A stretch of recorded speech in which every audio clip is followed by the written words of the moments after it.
No man can fully grasp how far and how fast we have come.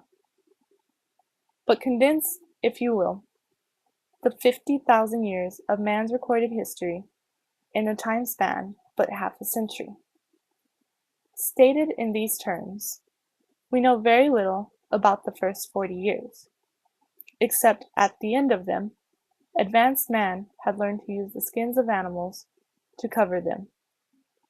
Then, about 10 years ago, under this standard, man emerged from his caves to construct other kinds of shelter.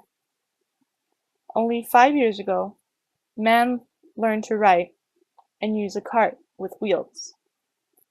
Christianity began less than 2 years ago. The printing press came this year. And then, less than 2 months ago, during this whole 50-year span of human history, the steam engine proved a new source of power. Newton explored the meaning of gravity. Last month, electric lights and telephones and automobiles and airplanes became available.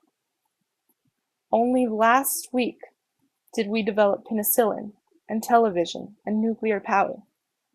And now, if America's new spacecraft succeeds in reaching Venus, we will literally have reached the stars before midnight tonight. This is a breathtaking pace, and such a pace cannot help but create new ills as it dispels old, new ignorance, new problems, new dangers. Surely the opening vistas of space promise high costs and hardships, as well as high reward. So it is not surprising that some would have us stay where we are a little longer, to rest, to wait. But this city of Houston, this state of Texas, this country of the United States was not built by those who waited and rested and wished to look behind them.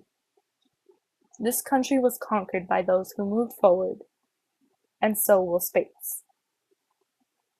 William Bradford, speaking in 1630 of the founding of the Plymouth Bay colony, said that all great and honorable actions are accompanied with great difficulties, and both must be enterprised and overcome with answerable courage.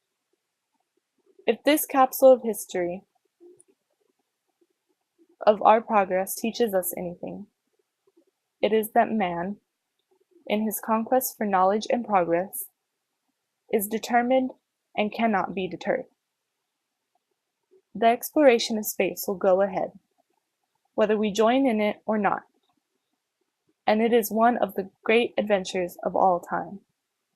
And no nation, which expects to be the leader of other nations, can expect to stay behind in this race for space.